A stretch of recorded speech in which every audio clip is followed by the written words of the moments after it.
So a few minutes ago I posted a video about the puppets that we'd made for supporting this story, the Gruffalo. And the other characters were fairly simple sock puppets with foam faces stuck on them, but we did get a bit carried away making the Gruffalo, which, as you can see, is here, and I'm quite pleased with him. I've got to make another one, so I am going to try and record how he was made, so that if anybody else wants to go, they can use him for inspiration or whatever. It's my first how-to video, so please bear with me, and we'll see how it goes. So in true Blue Peter fashion, here's one I made earlier. This is what we're going to make, and this is what you'll need. I'm going to put the book out there. You need some furry material. We have this left over from a wolf costume that I once made for when my son was tiny. That piece is 14 inches by 10 inches, enough so that when you fold it in half you can get an arm in it. Now, the first one I made is for a 5-year-old, you know, kind of preschool, play school age. It was a bit narrow for me to get my arm up in it. I can't get my hand in it, but it's alright for a child. So you want to make this big enough to to get the target arm in. If you're going to be doing it, you need a bit bigger than that, but this is big enough for a 5-year-old to get a hand in. The rest is this kind of foamy stuff you can get from craft stores. We got it from Hobbycraft. It's about 50p a sheet. Some black foam for his tongue, some white for his horns and fangs. Some brown, a little bit of brown for his nose. This is felt, purple felt. It's not coming out very purple on, I think, but it's purple for his purple prickles all over his back.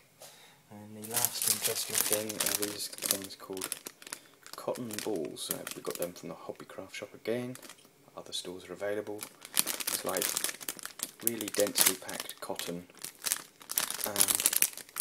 that takes glue and needles well and colour. We just coloured them in orange with a felt tip pen. Excuse me, and glue the fur around them and sewed them in as well in this one. This second one I'm going to make. Oh, this is the glue. It's it's brilliant. It's kind of cross between super glue and, I don't know, Copydex or something. It doesn't doesn't stick your fingers together, but it does seem to stick almost anything quite well. So you can get that from supermarkets or wherever. So first thing I'm going to do is fold this furry bit in half, long ways, and sew down one side and along there. I'm not going to let you watch me sew, so I'll come back when it's done. So here we have a roughly hacked sock shape. I'm not going to show you too close for risk of ridicule, but I've sewn along that edge and that edge. I'm going to turn it inside out. I've made this one slightly bigger so I can get my hand in. I can only just get my hand in it. So I'll turn it inside out, and next we'll stick on the nose, I think. Right, I'm going to... This is always a bad idea. I'm going to change the design from the original. Now I've got this on my hand, and I've managed to make a mouthy area here, look, by tucking that in there, and I think I'm going to try and keep that for this one. I didn't have that for that one. It's just a tube really, rather than the sock puppet. So this is going to be a bit of a design on the fly. But I've turned my tube inside out, tucked the end in. I've kept the seam that I've just made down the underarm here. I'm going to keep that upside down. It's another mistake I made on the first one. It's kind of, I don't know if you can see it there. It's on the side. So here I'm going to keep it that way, and make the mouth in that, and put the nose on there. Wish me luck. So I've just stitched a line there and a line somewhere up there, to make this kind of pocket for your thumb to go in there. Next I'm going to do the nose on the end. I'm going to redesign the mouth so that the fangs that were on this one and the tongue is now built into this bottom pocket, and there's a nose. Can you see this one? Okay, so the fangs, this is just kind of stuck on the front. I'm going to redesign that so that that's in there, and put the nose on there. So for the nose, I've got this brown, I keep wanting to call it felt, but it's foam. I've kind of cut it into a classic teddy bear nose shape, drawn a line up the middle, and 2 black nostrils on it. I'm just going to put some glue on the back, put my hand in the puppet and hold it on till the glue's set. I might have to resort to sewing it on. I'm going to try and do as much of this with glue as possible so I don't have to sew. I hate it. Anyway, so I'll show you how it is in a bit. So I'm trying to make the bottom half of the mouth.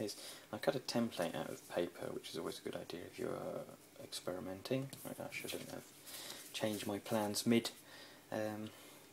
mid-design, but this is the kind of idea. Here's a black tongue going to go in his mouth, and if you can see from the paper, these are his teeth that are going to be folded up and rolled into kind of cones on either side. So I've cut them in paper. I think it'll work with enough glue and maybe some stitching. So I'm going to cut out the felt into this, around this template. It's basically 3 kind of segments really. This one fits into the mouth. This is almost a quadrant joined onto there, which will roll up into a tooth, and so is that one there. Wish me luck. Having mixed success with the teeth, well, no success at the minute. I'm using pegs and that glue to try and form them into a spiral. These cones will be into a spiral. I think it'll be alright. I might have to fix that or rethink it. Speak to it. Alright, so I've got some kind of complicated twisting peg holding arrangement trying to get these teeth to stand up. It might actually work. I don't know if you can see that there. Whilst that's drying, I'm going to make the bit that goes around the eyes. This is just a strip of fur. And I'm going to fold that in, glue it and fold it in half, and put it around the eyeballs. So I'm going to have to call that the end of part 1. I'll continue the build or creation or whatever you want to call it in part 2. Please join me in part 2 for the finishing of the Gruffalo puppet. Thank you.